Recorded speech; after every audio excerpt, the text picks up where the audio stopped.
Portugal এবং Cristiano Ronaldo বিশ্বকাপ থেকে ছিটকে গেল, এটা একটা সবার মধ্যেই একটা মন খারাপের ব্যাপার থাকবে, কারণ আমরা জানি সে কীরকম বড় মানের একজন প্লেয়ার।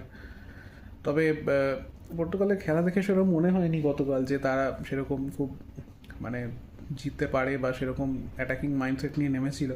তবে একটা জিনিস তারা সম্পূর্ণভাবে দেখিয়ে দিয়েছে যে স্পেনকে 90 মিনিটের মধ্যে কীভাবে আটকে রাখতে হয়। মানে যেরকমভাবে তাদের পাসিং লাইন্স কেটেছে বা ভালো অ্যাকিউট ডিফেন্ডিং করেছে, ইয়ামালের যেই কাটিং রানসগুলো উইংস থেকে আটকানো, তো বেলজিয়াম কিন্তু এই খেলাটার উপরে সম্পূর্ণভাবে নজর রাখবে। এবং বেলজিয়াম যা ফর্মে আছে তাতে আমার মনে হচ্ছে quarter final will be 50-50 game, খুব ভালো ম্যাচ হতে চলেছে। এবং স্পেনকে কিভাবে আটকে রাখা যায়, মানে গতকাল পর্তুগালের খেলা দেখে সেটা মানে বোঝা গেল যে এইভাবে কিন্তু স্পেনকে আটকানো যায়। এবং পর্তুগাল যদি আরেকটু অফেন্সিভ বা আরেকটু অ্যাটাক মাইন্ডে খেলতো, তাহলে আমার মনে হয় তারা একটা দুটো গোল পেলেও পেয়ে যেতে পারতো। এটি একটি ব্যাপার। আর আজকে আবার আর্জেন্টিনা, ইজিপ্ট এবং রাত্রে কলম্বিয়া, সুইজারল্যান্ড, দুটো খুব ভালো মানের ম্যাচ আসতে চলেছে। তো বিশ্বকাপটা বেশ জমে উঠেছে।